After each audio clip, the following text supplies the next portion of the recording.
Screen पर आप एक व्यक्ति को आप देख पा रहे हैं जो कि हरियाणा के एक छोटे से गांव के एक साधारण से परिवार से आते हैं और इन्होंने जो आज जिनको हम बड़ी बड़ी हस्तियां कहते हैं उनके इन्होंने भविष्य देखकर उनका आने वाला भविष्य बता दिया था इन्होंने। तो हर आदमी उत्सुक रहता है कि अपने भविष्य को लेकर कि आगे आने वाले समय में उसका समय कैसा रहेगा। तो इसको लेकर अभी हमारे साथ बुजुर्ग हैं, तो सबसे पहले नाम जानेंगे और कहाँ से हैं वो भी जानेंगे, और क्या कौन कौन जो बड़ी बड़ी हस्तियां जो आज हम हस्तियों के नाम से जानते हैं उन्हें किन किन के इन्होंने भविष्य देख के बताए हैं। दादा राम राम। राम राम जी। ठीक है दादा। हाँ ठीक है दादा मैंने न्यू सुना है कि आपने घने बड़े बड़े आदमी हैं, कोई मुख्यमंत्री रहा, कोई प्रधानमंत्री रहा, कोई कुछ रहा, कोई कुछ रहा। बड़े बड़े आदमी क्या हाथ देख देख कर बताए हैं कि भाई तू फलाना यूं बनेगा, तू फलाना यूं बनेगा। हाँ ऐसा कौन कौन है? ऐसा हमारा एक तो भजनलाल थे जिनके हम पास रहा करते जी और एक चरण सिंह का लड़का अजीत, जी उसका भी देखा। नरसिम्हा राव का देखा क्योंकि हम वहाँ इलेक्शन में रहा करते, पिपरिया के, झांसी के, मुरैना के, विदिशा के इलेक्शन में वहाँ जाते थे, वहीं इनसे मुलाकात हुई थी। रानी का लड़का था एक, उन्होंने से मुझसे मिला था। और देवीलाल से तो हमारे गांव में ही मुलाकात हुई थी। यहीं आए थे वो? यहीं आए थे वो गांव में। उस समय ये ओले पड़े थे हमारे गांव में, उस समय वो आए थे, वहीं से मुलाकात। उस समय देवीलाल क्या मुख्यमंत्री हुआ? मुख्यमंत्री थे उस समय। अच्छा। हाँ वो जब वहाँ यहाँ आए। ठीक है। और ये जितने काफ़ी आदमी मेरे पास आए थे, परमात्मा ने सबकी सुनी और वो सब सक्सेस हुए। क्या कुछ बातचीत हुई देवीलाल जब आपके गांव में आए थे कि कैसे कैसे उसको पता लगा कि आप हाथ देख लेते हो, भविष्य बता देते हो लोगों को? वहाँ इसराने की तरफ जा रहा था, उधर से चौधरी देवलाल जी आ रहे थे गाड़ी में। अच्छा। एम्बेसडर गाड़ी में थी, वो ही थे और उनके ड्राइवर थे। दो ही थे बस? वो सिर्फ दो ही थे। अच्छा। कोई उनके पास। मुख्यमंत्री के साथ तो काफिला चलता है पूरा? हाँ मुख्यमंत्री से पहले हमारी मुलाकात थी। अच्छा। हाँ तो उन्होंने फिर स्वयं हमारे खेतों में बढ़कर देखा भाई इसमें तो बहुत भारी नुकसान होया, और 300 रुपये किले का ऐलान वहीं करके गए थे। सभी को 300 रुपये किले के हिसाब से सभी को मिले थे। वो तो एक ऐसे देवता आदमी थे जिससे हमारी मुलाकात हुई थी। और एक बार ये नरसिम्हा राव थे वहाँ में, इनके उसमें ताल कटोरा में स्टेडियम में शक्ति परीक्षण हुआ था। वहाँ विजंती माला भी उस समय बन रही थी। और ये सतपाल महाराज थे, ये भी एमपी बन रहे थे। उस समय इनसे भी हमारी मुलाकात हुई थी। ठीक है। हाँ तो ऐसा हुआ था और भगवान ने उनकी सुनी और वो कामयाब हो गए थे, प्रधानमंत्री बन गए थे वहाँ अर्जुन सिंह के मुकाबले में। वो आपने पहले कह दिया था पहले था, पहले हमारी मुलाकात हो गई थी एमपी में। ऐसा तो बनने के बाद भी आपको याद किया गया कि भाई आपने बोला था मैं प्रधानमंत्री बन जाऊंगा और प्रधानमंत्री बन गया? मैंने वैसे आईडी स्वामी को भी बताया था बनने से 15-17 दिन पहले। हाँ, क्या बताया? आप भी मंत्री बनोगे जी। अच्छा। हाँ स्वामी जी बोले भाई मेरा तो जितना ही मुश्किल है। अच्छा। मैं कहा ये तो आपके योग हैं, कर्म है आपका करया हुआ, परमात्मा की देन है, इसको कोई नहीं रोक सकता। तो उसके बाद फिर मिले हम उसके आईडी स्वामी से और हमने दरखास्त लगाई थी एक, उन्होंने उसको पूर्ण किया। अच्छा। हाँ कोई काम था वो? काम था किसी का, अपना निजी काम नहीं कराया और किसी का काम था। और फिर स्वामी जी ने वो किया हमारे साथ। वो कई बार ब्याह सगाई में भी मिलने थे तो लोग तो कह रहे थे कि भाई ये पंडित जी है, ये वो मुझे पंडित जी कहते थे, लोग कहते नहीं पंडित जी नहीं ये जाट है। ठीक है। वो बोले मैं जानता हूँ इसको, ये जाट है, लेकिन फिर ये पंडित वाला काम करता पंडित है। वाला काम करता हाँ इसलिए मैं इसको पंडित जी कहता हूँ, मैं इसको अच्छी तरह जानता हूँ। है। पूर्व मुख्यमंत्री भूपेंद्र हुड्डा है, इसके बारे में भूपेंद्र हुड्डा का भी हाथ देखा था जुरासी गाँव में। 84 गाँव? गाँव वो मंदिर में थे और मैं बाहर खड़ा था वहाँ। कितने साल पहले की बात है ये तो काफी समय पहले की बात है, बनने से पहले इसका। भूपेंद्र हुड्डा? हाँ भूपेंद्र हुड्डा फिर 10 साल तक मुख्यमंत्री रहे। जुरासी गांव में बाहर गाड़ में खड़े होकर उसका हाथ देखा था। तो मैं और भूपेंद्र हुड्डा ही थे। ऐसा था। भूपेंद्र हुड्डा को किसने बताया कि आप इस प्रकार से हाथ देख लेते? एक वो मेरे जानने वाला था गुजरे, वो लेकर कहा था मैंने। ठीक है। तो वहाँ जुरासी उनका दौरा था और वहाँ से उसने मेरे को मिला था। ऐसा था। अच्छा। हाँ। देखो ये तो भविष्य बताते हैं, बताया आपने, हाँ। उस समय वो कुछ नहीं होते हैं। हाँ। जब ये बन जाते हैं तब भूपेंद्र हुड्डा से कभी मुलाकात हुई कि वो मुख्यमंत्री बन गया, मुख्य और कहीं वो भूल गया वो चकाचौंध में? नहीं, उससे मेरी मुलाकात हुई दिल्ली में। वो कोठी से निकल रहे थे और मैं जा रहा था, मेरा कोई निजी काम था। तो फिर उसके पिताजी आए, उसके पास सोनिया का फोन आ गया। वो बोला चोर साहब मैं तो दिल्ली जाऊँ हूँ, ये पिताजी आ गया, आप इनसे बात कर लो। फिर चोर साहब ने अटेंड करा, बहुत रिस्पेक्ट करी मेरी, और वो काम तुरंत किया चौधरी रणबीर सिंह ने। ऐसा हुआ। और कौन कौन हस्तियां हैं? जैसे ये तो राजनीतिक वाले थे राजनीतिक वाले थे। लेकिन और भी लोग आए होंगे जिनके आपने भविष्य बताया ये है। तो आते रहे हैं, भी आते रहे हैं। हाँ, ये भी आते रहे हैं, और इनका हम प्रयास करते हैं भाई किसी को गलत ना बताया जाए। ये गुरनाम, गुरनाम सिंह से दुनिया मेरे पास 2 घंटे तक बैठा रहा। ठीक है। हाँ, कितने साल पहले? ये तो मेरा ख्याल कोई 20 दिन की बात है। अच्छा, इसका क्या राजयोग है इसका? राजयोग है जी इसके हाथ में, बिल्कुल। अच्छा, हाँ, क्या बनेगा ये, कुछ आइडिया हो? ये MP बनने की संपूर्ण उम्मीद है। अच्छा, हाँ, करनाल से, कुरुक्षेत्र से, कहाँ से? ये तो जी वैसे तो हमारा कुछ काम अधूरा रह गया था, जो मैंने इसमें गणित के प्रश्न निकालने थे ना, वह बाकी रह गए थे। ठीक है, हाथ पे योग इसके बाद दोनों पर बढ़िया था। मतलब राजयोग जरूर है। योग इसके हाथ पे है। अच्छा, हाँ, जो दोनों हाथों पर वही रेखा हो ना, तो वो तकरीबन 80% होता है। वैसे तो 100 का है, लेकिन हम तो उसको 80 मानते हैं, और परमात्मा ही होता है 100 तो। अच्छा, एक चीज मैं पूछना चाहता हूँ। चलो आपने ये पिछला बता दिया, जब अब हम खबरें कर रहे हैं ना, हाँ, और आने वाले समय में चुनाव है हाँ, 2024 में, हाँ। इसका भी बता सकते हो कि भाई कांग्रेस आएगी, बीजेपी आएगी, आम आदमी पार्टी आएगी, NLO आएगी, JJP आएगी, कि क्या लगता है किसके ऐसा है अब जी। अगला जो चुनाव होगा किसका राजयोग है, किसके पास? इसका आसार है कांग्रेस का।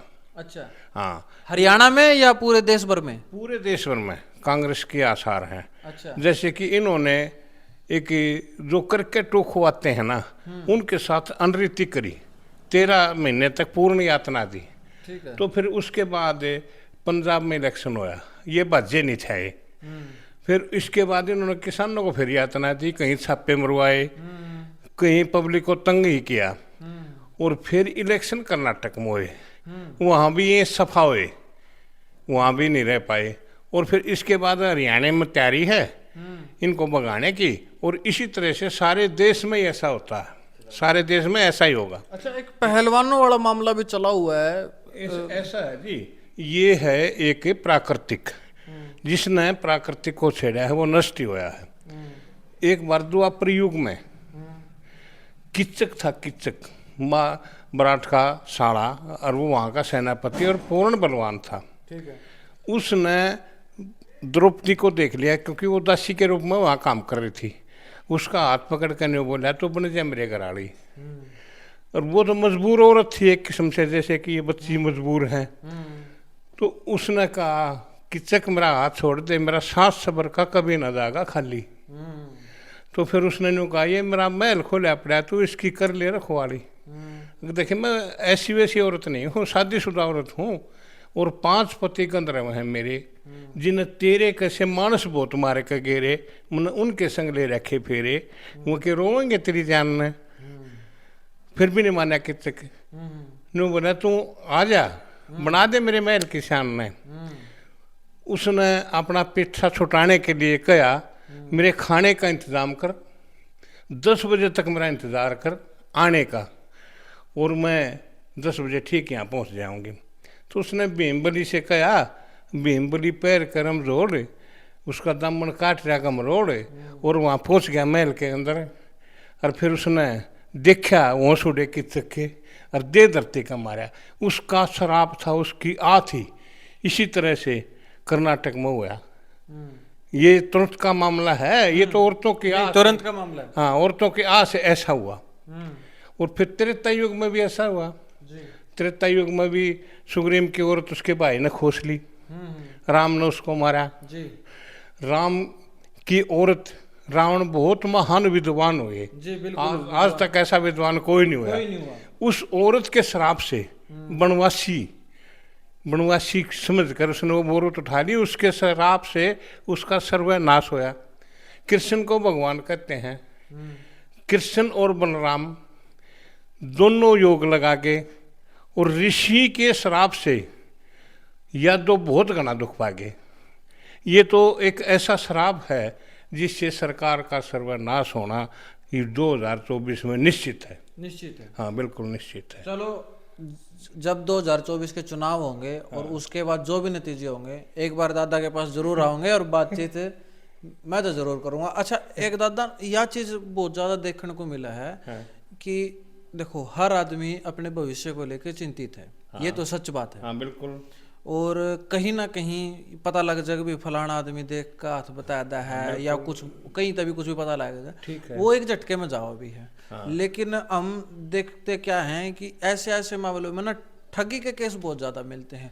बिल्कुल सही कहो आप। तो उन जो इस वीडियो को देख रहे होंगे, उन लोगों को कोई भी उसमें ठगी का शिकार होया हो, जो भी इस वीडियो को देख रहे हो, क्या कुछ कहना चाहोगे? और कुछ लोग ये कहते हैं कुछ नहीं होता ये वैसे मनगढ़ंत बातें होती हैं, इन बातों पे विश्वास नहीं करना चाहिए, अंधविश्वास इसको नाम दे दिया जाता है कि ये तो अंधविश्वास है। और कोई आदमी ये भी बोलते हैं कि मानो तो गंगा माँ है, ना मानो तो बहता पानी। ये ऐसा है जी, ये हमारा थ्योरी का जो नक्शा है ना, ये हमारे दिमाग से अटैच है। ये रेखा बदलती है और बनती है, 6 महीने में बनती है और 6 महीने में बदलती है। अच्छा, मतलब ये जो ये हमारा कंप्यूटरीय नक्शा है, ये दिमाग से अटैच। ये 6 महीने में बदलता हुआ है। हाँ बदलता रहा है और बनती रहे हैं। मतलब कोई भी ये लाइन बदलती भी रहूंगी, ये बड्डी लाइन भी बदल जाए हैं, ये भी बदल जाए हैं। ये हमारे दिमाग से अटैच है। जो हमारा अटल इरादा होगा ना, वही रेखा पड़ जाएगी। ठीक है जी। और इसको ज्योतिषी है ना, जो पैमिस्ट्री इसको कहते हैं, ये आर्य समाज की विद्या है, वेदों की विद्या है। और इससे अपना स्वार्थ सिद्ध करते हैं काफ़ी लोग, लेकिन हमारा मानव कल्याण का कार्य है। ठीक है जी। हम गणित से भी बताते हैं, प्रश्न भी पूछते हैं और सवाल निकाल कर भी बताते हैं। हम 4-5 तरह के ज्योतिष लगा कर जब अगले को बताते हैं, ताकि इसका मानव कल्याण हो। हम किसी से कोई पैसा नहीं लेते, ना हमारा ये पैसा। ये तो निश्चित है, मृत्यु निश्चित है। मृत्यु तो निश्चित है, बिल्कुल। तो कि हम आए हैं तो जाना भी पड़ेगा। हाँ बिल्कुल, क्योंकि हमने आज से 1,97,83,262 वर्ष हो लिए इस पृथ्वी की रचना हुई ने, और हमारे जन्म तो 29 तो लिए। तो हमने दोबारा जन्म लेने के लिए काम कर कर अपना जन्म संभालना है। तो इसीलिए हम ये कार्य करते हैं। क्योंकि एक चीज और बताओ दादा। हाँ जी। कलयुग का टाइम है यू। हाँ। हर आदमी मैं लगे हुए है। हाँ। अंत क्या है इसका? इसका अंत तो जी निश्चित है, अंत तो इसका होना है। समय आखिरी है, ये 4 युग होते हैं, ये खत्म हो जाएगा, फिर दोबारा कल्याण। इसका जल प्रलय कहते हैं ना, जैसे प्रलय होगी, प्रलय आएगी, उसके बाद फिर कल्याण होगा। ये कुछ लोग कहते हैं मुर्गी हुई कंडा, ये भी सवाल आया है कई बार मेरे पास, ऐसे भी आते हैं। लेकिन हमें जो अपनी माँ के गर्भ में थे ना, परम आत्मा के में, वहाँ से हमारा मन उकता गया और कहने लगे माँ हम तो बाहर जाएंगे। उन्होंने फिर प्राकृतिक को जन्म दिया और प्राकृतिक चमकने लगी, उसमें प्राण दिए।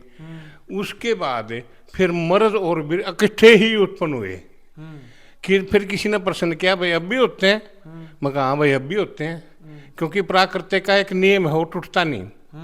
हम क्यों रखते हैं 1 साल के लिए ठेकों में, तो क्या उसमें सुरक्षित रखते हैं? वो तो प्राकृतिक के नियम के अनुसार अपने आप ही उत्पन्न होती हैं। अच्छा, एक आखिरी सवाल मैं लूंगा इसमें। हाँ जी। कलयुग का समय है। हाँ। और मेरा जन्म कलयुग में हुआ है। हाँ। और मैं क्या देखता हूँ कि आज के समय में हम समाज की बात करेंगे हम। हाँ। कि थोड़े से बड़े हुए, शादी हुई, माँ बाप को अलग रख दिया, बच्चा अलग रहने लग गया। क्या ये समय आप लोगों के समय में भी था, या फिर ये जो अभी जो समय चल रहा है 5, 7, 10, 20 साल हुए, 50 साल हुए, ये अभी ही चला हुआ है और इसके नतीजे क्या निकलेंगे? ये तो पहले भी था जिसमें ऐसा। अच्छा। हाँ, ये तो जो नास्तिक आदमी है ना, उनका एक देव होता है सिर्फ, मतलब ठीक, नास्तिकों का। और जो आस्तिक हैं, जिसको हम खानदानी कहे हैं, उसका मकसद है अपना कर्म करना, परिवार को जोड़ के रखना। हाँ परिवार को जोड़ के रखना, माँ बाप की सेवा करना, और जैसे कि औरत है वो सासू ससुरे की सेवा करना, अपने पति को भगवान समझना और घर को सुरग बनाना। आने वाले समय में क्या देखते हैं भविष्य को किस तरफ जा रहा है ये मतलब प्रसिद्ध मानना होता जा रहा है, और इस कार्य को ब्राह्मण करा करते, ठीक है जी। तो ये उनका भाव नहीं रहा, वो सत्संग खत्म हो गए, आर्य समाजियों के सत्संग होया कर दे, वो सुना कर दे, लोगों पर प्रभाव था, ये घर घर टीवी हो गए, ये इसका प्रभाव तो 75% तो है खून का प्रभाव मानव के ऊपर, और 25% प्रभाव है सत्संग का, वो सारे सत्संग में रहे हैं, इसलिए हमारी संस्कृति को ठेस पहुंच गई, बहुत बुरा असर हो रहा है इनका। फिर दादा मैं फिर वही जो मैंने पहले पूछा तो मैं पूछ रहा, अंत क्या है इसका? अंत तो जिसका खात्मा है। अच्छा, हाँ, मतलब प्रलय आएगी, प्रलय आएगी, उसके बाद ही ये तो सारी चीजें ठीक होंगी। ये तो प्राकृतिक का नियम है। हमारे ही समय में हमारा पैर से हम स्कूल में जाते थे पढ़ते हुए तो छाड़ा पड़ जाता, इतनी गर्मी होती, आज उस गर्मी में भी फर्क पड़ रहा है। ये भी सृष्टि को, सूर्य का भी टाइम है, पृथ्वी का भी टाइम है, सबको नष्ट होना जी। जैसे मानव का टाइम है ना, इसी तरह सबका टाइम है, मतलब जो इस दुनिया में आया है उसको जाना पड़ेगा। बिल्कुल जाना पड़ेगा जी। तो कुल मिला के हर आदमी की ये इच्छा जरूर होती है कि उसका भविष्य कैसा होगा। यदि उसको कहीं पर भी ये पता लग जाए कि 100, 50, 150, 200 किलोमीटर के दायरे में कि भाई वहाँ पर कोई व्यक्ति और उसका भविष्य बता सकता है, तो वो जरूर वहाँ पर जाकर एक बार अपना भविष्य जरूर पता करने की कोशिश करता है। मतलब वो अपना लक आजमाइश करता है कि उसे भविष्य के बारे में थोड़ी देर, कुछ दिनों पहले ही उसको पता लग जाए कि आने वाले समय में उसके साथ क्या होगा। तो इस वीडियो को ज़्यादा से ज़्यादा शेयर किया जाएगा। मैं मनीष कुमार, अखंड भारत की आवाज़ से।